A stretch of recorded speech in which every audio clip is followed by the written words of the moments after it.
सबसे बड़ा भक्त कौन है? एक बार फिर देवऋषि नारद जी के मन में यह अभिमान पैदा हो गया कि वे भगवान विष्णु के सबसे बड़े भक्त हैं। वे सोचने लगे, मैं रात दिन भगवान विष्णु का गुणगान करता हूँ, फिर इस संसार में मुझसे बड़ा भक्त कौन हो सकता है।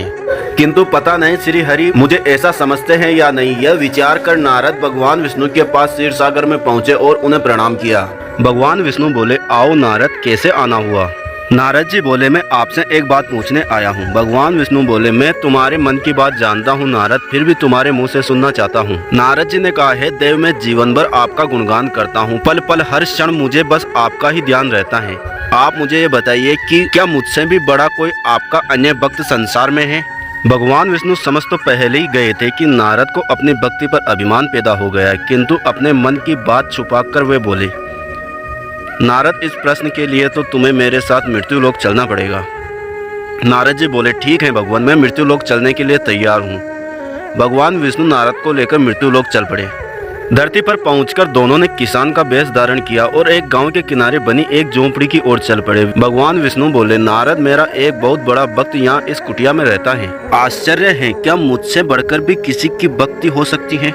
नारद के मुख से निकला, क्या वह भी मेरी तरह आपका ध्यान लगाए रहता है? भगवान विष्णु ने कहा, आओ स्वयं ही जान लोगे, और कुटिया की ओर बढ़ गए। किसान उस समय कुटिया के बाहर अपनी गाय को बांध रहा था। उसके मुख से हरि हरि गोविंद का स्वर निकल रहा था। किसान वेशधारी विष्णु ने उसके निकट जाकर नारायण नारायण कहा तो किसान ने विनीत स्वर में पूछा, आप कहाँ से आए हैं भद्र? मेरे लिए कोई सेवा हो तो निसंकोच बताइए। किसान वेशधारी भगवान विष्णु ने कहा, हम नगर जा रहे हैं, पर अंधेरा गिरने लगा है। वन में जंगली जानवरों का डर है, इसलिए रात भर आपके यहाँ आश्रय चाहते हैं। किसान ने प्रसन्नता पूर्वक कहा, मेरी कुटिया में आपका स्वागत है। भद्र और जो रखा सूखा घर में है आपके लिए हाजिर है। भगवान ने मुझे आप लोगों की सेवा करने का अवसर दिया है, बड़ी कृपा हुई उनकी। बाहर दालान ने एक खटिया पर दोनों को बिठाकर किसान अंदर गया और अपनी पत्नी से कहा, देवी, दो अतिथि आए हैं। किसान की पत्नी उस समय अपने बच्चे को भोजन परोस रही थी। धीरे से आटे का बर्तन दिखाती हुई बोली, घर में इतना सा ही आटा है और बच्चे और भोजन मांग रहे हैं। किसान बोला, कोई बात नहीं, हम अतिथियों को भरपेट भोजन कराएंगे, तुम बच्चों को आज कांजी बनाकर पिला देना। नारद जी और भगवान विष्णु ने उन दोनों का सारा वार्तालाप सुना, फिर भी परीक्षा के लिए भोजन की थाली पर बैठ गए। जब दोनों भरपेट भोजन कर चुके तो नारद जी सोचने लगे, यह सीधा साधा ग्रस्त भगवान का सबसे बड़ा भक्त कैसे हो सकता है। उधर श्री हरि भगवान विष्णु किसान से और भोजन लाने की फरमाइश कर दी। बोले, मेरा पेट अभी नहीं भरा, क्या और भोजन मिलेगा? किसान रसोई घर में गया और जाकर पत्नी से पूछा, कुछ और भोजन बचा है क्या? किसान की पत्नी बोली, बच्चों के लिए कांजी बनाई है, बस वही शेष है। किसान वह कांजी भगवान विष्णु और नारद जी के लिए लेकर आए। भगवान विष्णु और नारद जी वह भी पी गए। किसान और उसके परिवार को भूखा ही सोना पड़ा। भूखे बच्चे माँ का आंचल थाम कर उठे, माँ नींद नहीं आ रही है। बच्चों ने कहा, मुझे बड़े जोर की भूख लग रही है। पिताजी ने उन दोनों अतिथियों को कांजी भी क्यों पिला दी? किसान ने अपने बच्चों के सर पर हाथ फेरते हुए कहा, अतिथि को भोजन कराना स्वयं भगवान विष्णु को भोग लगाने के समान है बेटा। बाहर दालान में दोनों अतिथि अलग अलग बिस्तरों पर लेटे हुए थे। भगवान विष्णु ने कहा, तुमने सुना नारद, किसान और उसके परिवार को भोजन नहीं मिला, फिर भी मेरे गुणगान गा रहे हैं। नारद जी ने कहा, यह तो कुछ भी नहीं, मैंने कई दिनों तक भूखे रहकर आपका स्मरण किया है।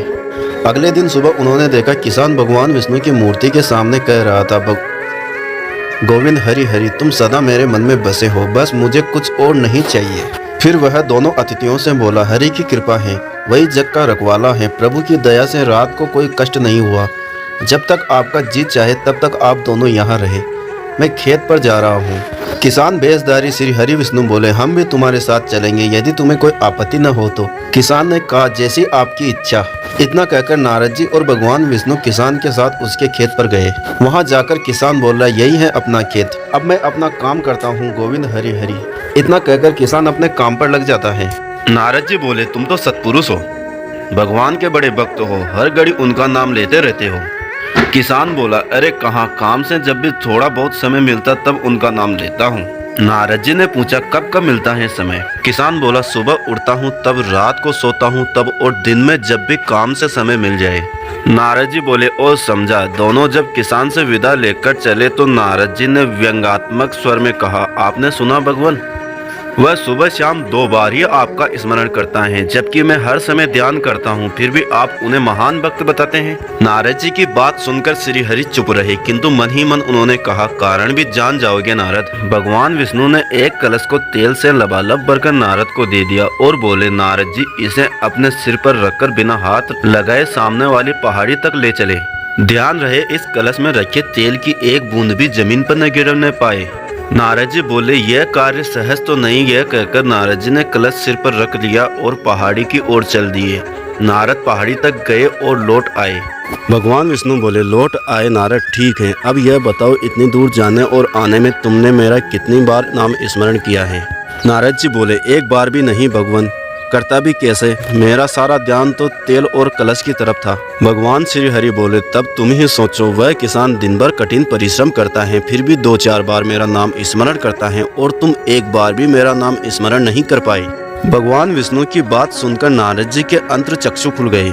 वह श्री हरि के चरणों में गिरकर बोले, मान गया प्रभु, जो संसार के झंझटों में रहकर भी आपका नाम स्मरण करते हैं, वे ही सबसे बड़े भक्त हैं। तो दोस्तों, कैसी लगी आपको यह कहानी? अच्छी लगी हो तो वीडियो को लाइक करें। अगर आप हमारे चैनल पर पहली बार आए हैं तो चैनल को सब्सक्राइब करें और कमेंट में जय श्री हरि विष्णु नारायण नारायण जरूर लिखें।